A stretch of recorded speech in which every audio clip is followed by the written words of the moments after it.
welcome to the CreativeMornings stage. Thanks. Hi. I don't know if this mug is going to fit on this. It's very big. I'm Amanda. It's nice to see you all today.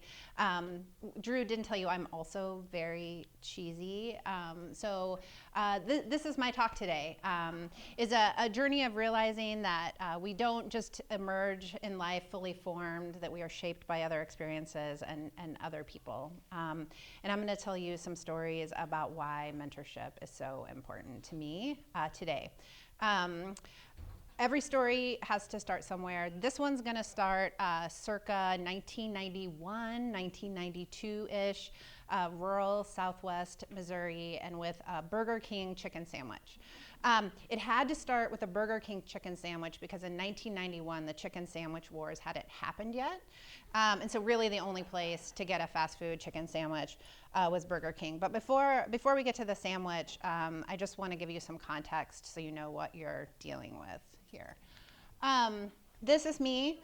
It's my junior year of high school. I was 16 years old. I was one of those young kids. I was actually the youngest student in my class. 2 years earlier, I had gone out for the track team and I sprained my ankle in the very first sprint of my very first track tryout, thus ending my track career before it began. And so this Amanda, or Mandy, as she was known, do not call me Mandy, friend sitting in the front row. This Mandy, Amanda, had realized that she was really much more suited for things like drama and the debate team and the choir. I was the first chair clarinetist in the band. And I was super into the student newspaper. I was a really strong writer. I still do a lot of writing today. I could produce a lot of stories. I could produce them really fast. Sorry. I told you I was cheesy. Here we are. And I was very into the guy who oversaw the student newspaper. His name was Tim McNeese. This is McNeese, sitting nonchalantly. This is my junior yearbook, so sorry the pictures are so crappy. We didn't have color photography, apparently, in 1991. And you can see me in a very businessy outfit, sitting behind him, which is, I don't know what's going on. So I definitely thought he was pretty cute, if I'm being honest, but I also thought he was very cool. He was like worldly. He had been places.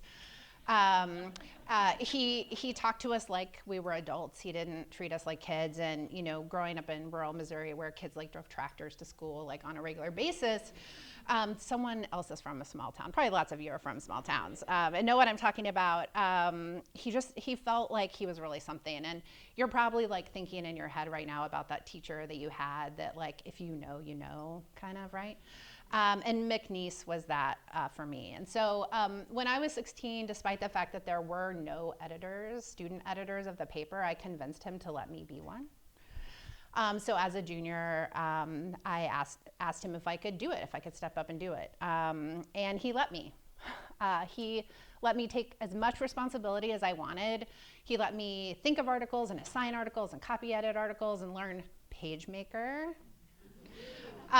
Pre-Adobe, yeah, or was it a PageMaker? I don't remember. Where we had to like print the pages out and run them through a waxer and stick them on a board. Man, I actually loved the waxer. It was real cool. And he was like always sort of there, and he would like nudge me like back like in a lane, and he didn't let me make boneheaded mistakes, except for maybe the choice to try to be an editor. And he was just sort of like, I don't know, he was always there, and he just like let me be me, and let me figure it out. He like knew I was just like a weird kid. You're gonna see an even weirder picture of me on the next slide. I was like a weird kid, like just trying to figure out who I was in this place where I didn't really fit, and I couldn't wait to get out of rural Missouri. My best friend was also on the student newspaper. Ellen is here. She has some great bangs. Ellen was my best friend. She was also in the newspaper. And like, I don't know, like once or twice a month, maybe more, we would leave school for journalism business. So many of you are nodding. Lots of you also left school on journalism business. which for us meant like taking rolls of film, because 1991, we would drive it 20-ish minutes to Springfield, Missouri, where we would go to the Battlefield Mall, and we would drop off the film at the 1 hour photo, which took like 1 hour to like 90 minutes, right, to get the pictures back. We would like mess around at the mall for an hour to 90 minutes, and then we'd come back to school. And everybody sort of knew this was a boondoggle. Like everyone knew. We didn't really need the pictures that fast, and we certainly didn't need them in the middle of the day. But McNeese would hand us the pass every single time with sort of like a wink and a nod, and he would send us on our way. We would pop in Ellen's Mazda 626. It was blue. And we would listen to the Smiths' The Queen is Dead on repeat for like the entirety of my junior year. And then we would come back, and he just knew we were just like doing dumb kid stuff, and he knew we would figure it out, and he knew this like freedom and this autonomy was like part of being a teen and like growing up. And he would run to his door, and he would poke his head out of the room, and he would say, "Don't forget to bring me a chicken sandwich." Every single time, because he knew when we would drive back from Springfield, the route we would take us by a Burger King, and he also knew that 100% of the time we would stop. We would get a chicken sandwich, which if you Google Burger King chicken sandwich and like put 90s after it, the pictures you get are disgusting. And even now, like the mayonnaise oozing is kind of grossing me out. So if like you're grossed out by mayonnaise, I'm really sorry. But that was it. That was like the only thing he ever said to us, like just bring me the chicken sandwich. And he let us go and wander around the mall for 90 minutes in the middle of the school day. He actually left, so McNeese was not there my senior year, which is wild to me. So when I was putting together this presentation, I went through my high school yearbooks, obviously, and I was looking for him in my senior yearbook, and he wasn't there, which was a huge surprise to me, because in my head, he's huge. He's this huge like person in my life who set me on this path, who let me do dumb stuff and like let me try new things, but he wasn't there. He actually left. And a new journalism person came that year. We had actual editors. I was the editor-in-chief of my college newspaper. I had a handful of high school journalism awards. I was, yes, most likely to succeed. I was also most likely to be president. I don't know what that guy's doing, but he was a mathematician, so I'm sure it was great. And I was like convinced that meant I would be an editor at Rolling Stone magazine, which was my dream.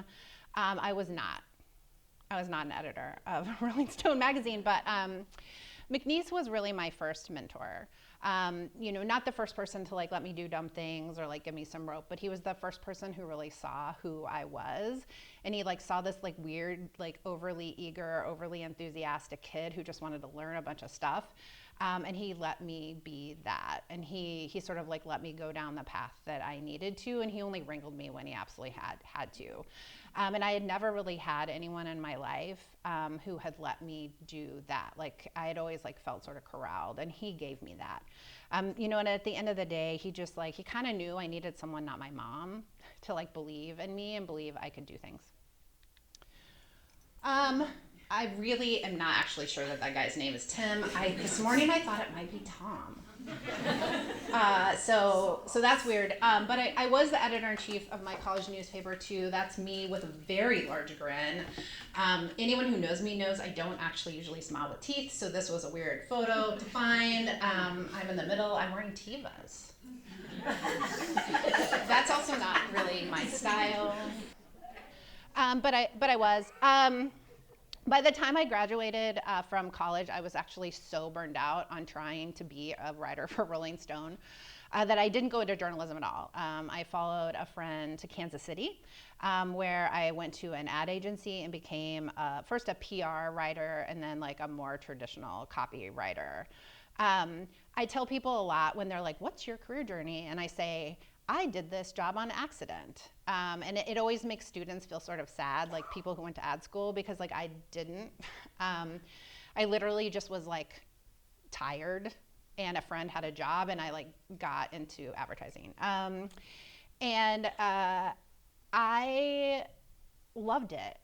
It was like this wild smorgasbord of things I'd never heard of and like jobs I never thought of, and I got to just like get in there. and learn like so many things. So I started, I started my career writing copy for a grub control product. This is the least disgusting photo of a grub I could find for you. I worked for an agency called Valentine Radford in Kansas City. It doesn't exist anymore. And when I was in the creative team, I worked for an executive creative director who was, I can like see his face now. His name was Bob, and like he haunts me. Like he was so tough, and he was kind of unnecessarily cruel. And he's like, you all have that guy or that person, and he is mine. Every time I had to pitch him work, I wanted to cry. And you know, if you are a creative who like pitches work, you know, sometimes you get like excited and you're a little nervous and maybe you feel like a little weird in your tummy. Like I wanted to die. Like I hated it.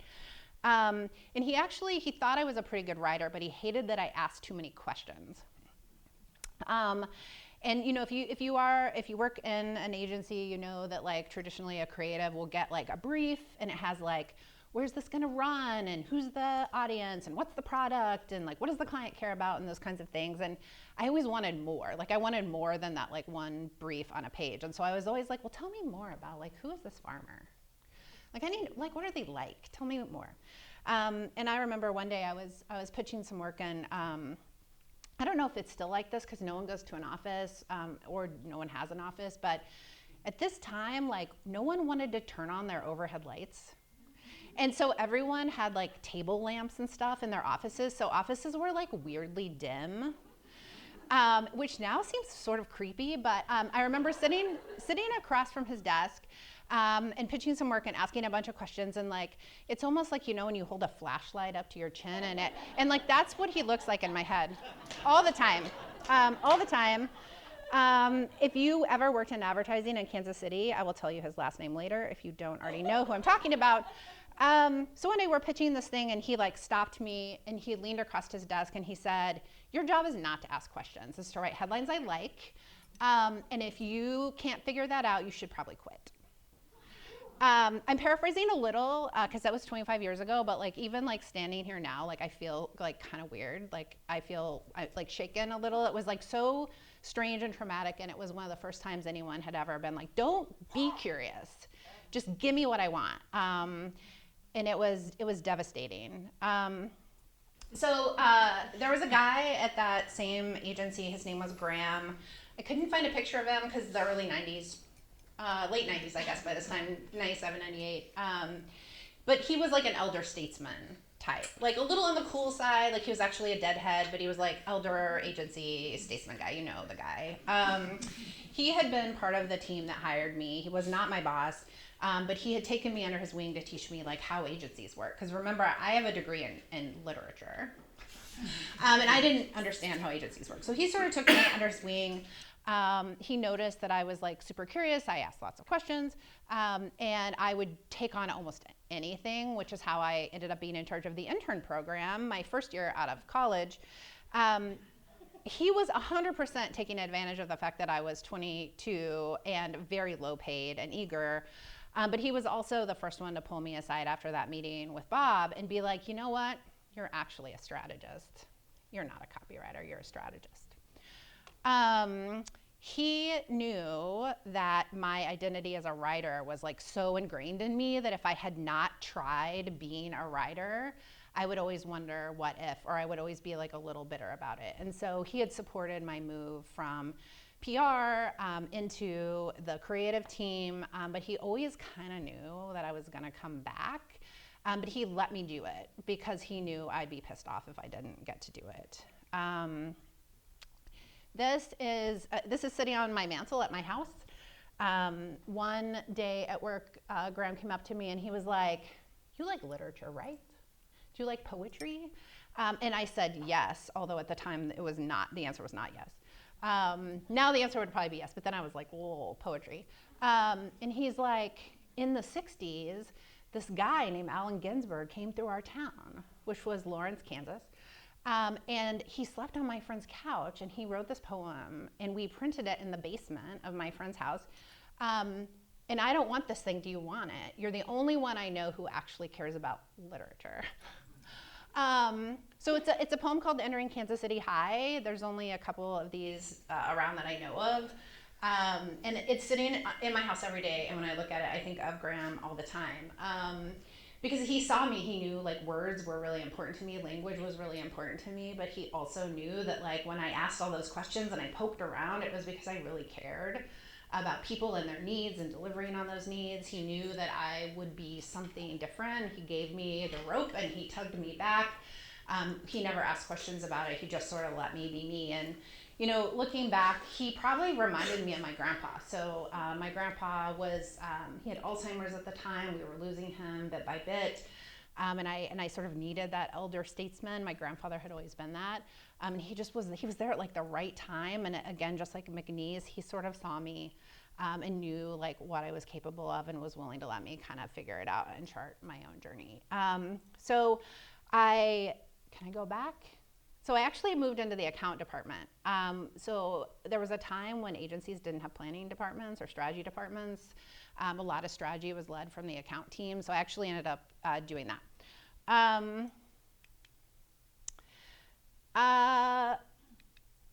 Yikes. So the other thing that Graham did, which we're going to get to in a minute, is that in the late 90s, internet was happening, and I had figured out how the internet worked in a way that no one else at my agency had. And so he sort of anointed me as like the expert on the internet. In 1999, I wrote guidelines for how to understand the internet for Valentine Radford. And then I promptly realized like I didn't want to write for a pesticide manufacturer, and I left. And I worked for this guy. So his name is Jim Caponegro. We all called him Cap. He posted when I promoted this on LinkedIn. He like posted. He's like, "Oh, you're the right messenger," and I was like, "Spoiler alert! I'm talking about you." So I left Valentine Radford by way of a recruiter and a relocation bonus. They moved me from Kansas City to Raleigh, North Carolina, where I worked for a Boston agency on the Nextel business in the Nextel client's office. And so this is a Nextel phone. You can buy them vintage on eBay. And if you're not familiar with Nextel, this was a flip phone, but it wasn't just a cell phone, it had a walkie-talkie in it. And it also was built to be construction grade, so you could run over it with a truck. It was a pretty cool phone, actually. Like, I like the walkie-talkie. But in this role, I sat right outside the director of marketing's office in Raleigh in a cube alongside a woman named Jennifer, and I was responsible for everything advertising related. I did write copy, I wrote briefs, I bought like radio, I organized radio remotes, I produced live events, like everything that needed to happen, I was in charge of it. Most of that I had never done before. And I was terrified. Like I loved it and it was something new to learn. Like for the first time ever, I was super immersed in this weird business. But I knew I was like way over my skis. I could actually tell you a story about Jennifer. Jen Howard is her name. She was my exact opposite. She was very Southern. She was very genteel. She's exactly what you think a Southern genteel woman is like. She was way more experienced than me, way more business savvy. But like from day one, she treated me like her equal, which I was not. And it's not weird imposter syndrome. Like truly, I was not her equal. But over like a year of working with her, like I felt like I was, and I grew so much. And I didn't realize until like literally this last week that she had been guiding me so quietly and carefully. I mean, she taught me how to do this job, and I never realized until like right now she taught me how to do that job. So it was really incredible. But this story is about Cap. So like these other folks I have talked to you about before, he just knew like what I was about before I knew what I was about. And there was a moment, gosh, 3 years after we started working together where we all got laid off, because that's what happens, right? Everyone's been laid off. And we got flown to Boston to be laid off and then flown home. So that was efficient, and it was a cost efficiency too. And so then I had to interview for other jobs. And when I was interviewing for other jobs, like when you've gotten laid off, like it's easier because you don't have to explain why you quit. Well, why did you leave your last job? Well, it wasn't my fault. Like I got laid off. And I told the same story every time. I was like, my last boss knew things about me I didn't know myself. And he gave me 100% a job I was not qualified for, like in any stretch of the imagination. But he knew from meeting me just a few times that I would like figure out what that would look like. He trusted that I would. And I did. I did figure it out. I was there for 3 years. I grew a lot in that role. And Cap was an incredible role model for me. He showed me how to lead with grace and humor and warmth. He showed me how to like call people on their shit a little. Can I can say that, yeah. Drew's giving me a thumbs up. Without like being cruel, without being a Bob, right? He like taught me how to give that negative feedback.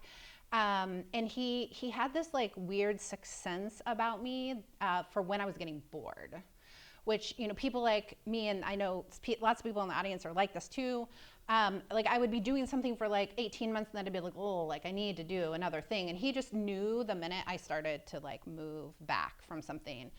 So he was very good at letting me hand raise and do other things. Which is incidentally how I ended up working in sports marketing for 3 years. Nextel went hard into sports marketing. They actually took over the Nextel Cup from Winston. And I do tell people, if you've worked with NASCAR, you can literally brand anything because it's wild. It's really wild. And it's, you know, it's how eventually I ended up in the San Jose Sharks owner's box with this guy, Phil Esposito. Any NHL fans? Thank you, Phil Esposito, getting some claps from the back row. Calling my mother, who is a huge hockey fan, from the San Jose Sharks owner's box with Phil, so she could tell him my grandma thought he was a hunk. So, you know, you decide. He was closer to that Phil when I met him, and we drank a lot of vodka tonics. My last story actually begins with Buffy the Vampire Slayer, the TV series that first aired on the WB, not the movie, although it was the same creator. When Buffy launched on the WB, Joss Whedon, now canceled, had decided that he wanted a place online for fans to talk about the show, and not just amongst each other, like with him. And the cast and crew of the show. And so he actually footed the bill and he created a space. It was called The Bronze. And I wrote a book about it. It was a 9-year ethnographic study of a digital community. It was excerpted in lots of sociology journals. And ultimately, this was what was published. Look at that picture. This is what was published. It gets better. In 2004. So I could also tell you a story about Sarah. This is Sarah, who was my co-author. When I met her through Buffy the Vampire Slayer, which I'll just keep saying because it's bizarre, she was a PhD student in sociology at Northwestern. She's now a tenured professor at Texas A&M in sociology. And she taught me about ethnography. She taught me how to do it and what it was and what it meant. She gave me a crash course in sociology. Remember, I have a literature degree. At the time we started working together, I was 24 years old, and I was an account executive at an ad agency. She took me to sociology conferences and put me on stages as her equal. She took me to ethics review committee meetings, even though I didn't understand ethics review committees. And she sort of took my curiosity and my journalistic tendencies, and she made me an author. Like truly, she made me an author. One falafel lunch at a time, actually. We used to meet every Wednesday. We call it Wednesday lunch, so creative. And we went to the same place and got the same falafel every single Wednesday for like 4 years. She also was usually the person taking these photos of me at like Buffy parties and things. So I don't know if there's any fans of the show. This is Danny Strong, who played Jonathan, and Larry Bagby, who played Larry. Danny Strong went on to be like an incredible producer. He was like the writer, creator of Empire and like lots of other things. He's like a big deal in Hollywood now. But at this particular party, I was like his handler, and he ran around telling everyone I was his bodyguard. He's very small. I'm a little less small. But it was through Buffy and because of Sarah that 8 years into my ad career, I actually got the hell out of advertising, so recovering. I did go back, it's fine. And I went to work for Al Gore. So Al had launched a cable television network. It was called Current TV. Its goal was to democratize television, so it was a user-generated content network before YouTube existed. It was way ahead of its time, for sure, 100%. And I was the director of digital community. I often tell people that there was only one other person with that title in San Francisco at the time. Her name was Heather Champ, and she worked at Flickr. So this is like early days, very early days of the internet. And my role, was a mix of lots of things. It was like part customer service, like how do you upload a video? Part therapist, like what did you do to my video when I uploaded it? Because of course it got compressed. This was like 2006. And it was a lot of product strategy because as like, this organization, I couldn't believe I found this picture actually.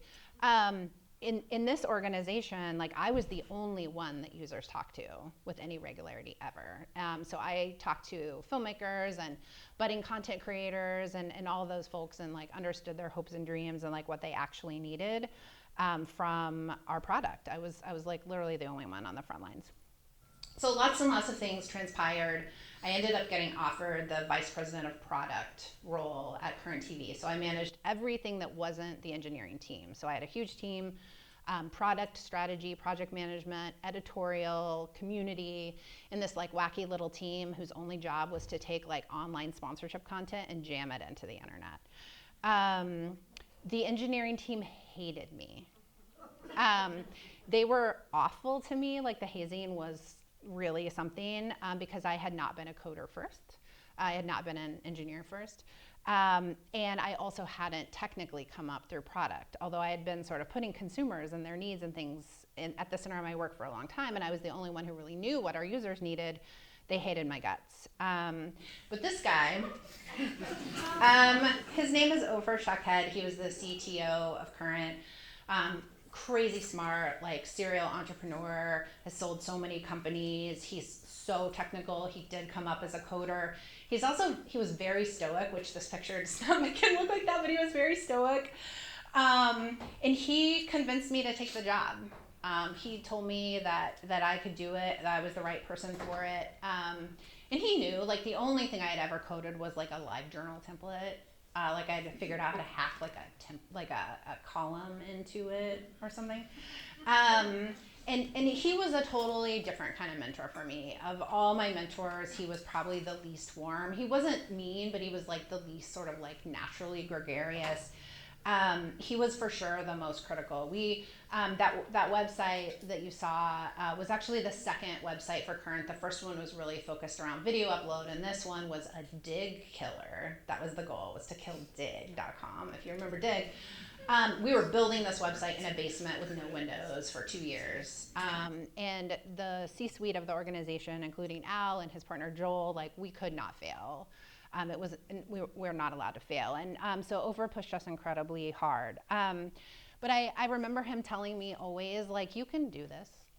Figure it out. Like, you can figure it out. Like, I know you can figure it out. Like, go figure it out and come back and talk to me about it, which is not, I recognize, not everyone's cup of tea. Like, not everyone wants to be mentored like that or managed like that, but it is how I work. I love a challenge. I love something that's really freaking messy. I love, like, a big, hairy, audacious, a BHAG goal. And at the time, I did not realize that about myself. I hadn't figured that out about myself, but Ofer knew that I was like that.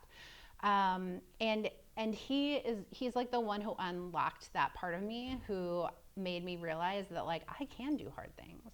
And not only can I do hard things, but I like to do hard things. I prefer to do hard things. He's also the one who made me realize like I don't have to be in a career box. So by this time, I had been a PR writer, and I'd done some pitching. I'd been a creative copywriter. I'd been an account executive. I had written a book about the internet and vampire slayers.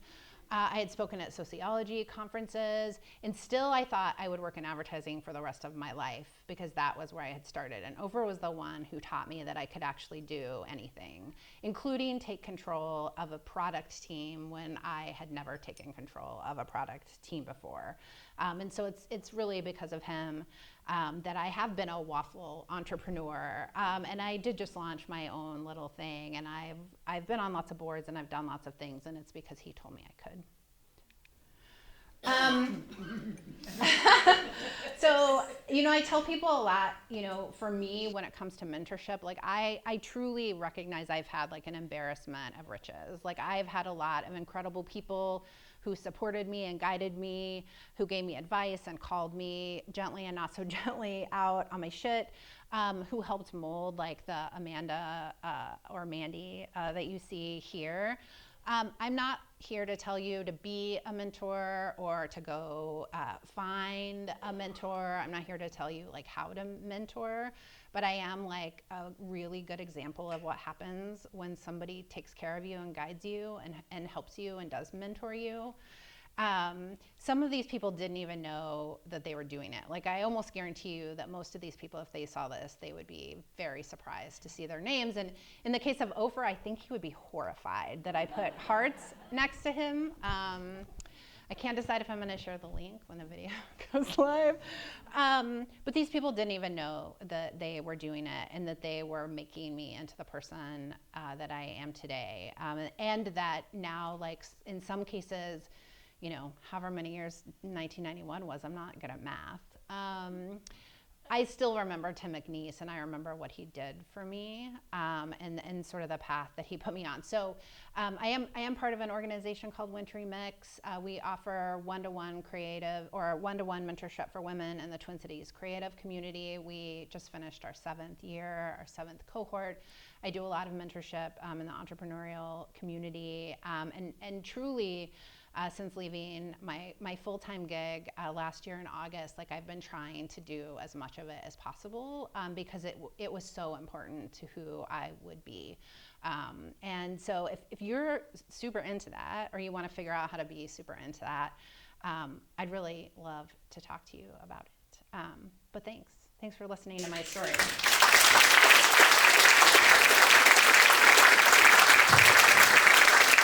Thanks, Amanda. All right, we have some time for Q&A if you have questions for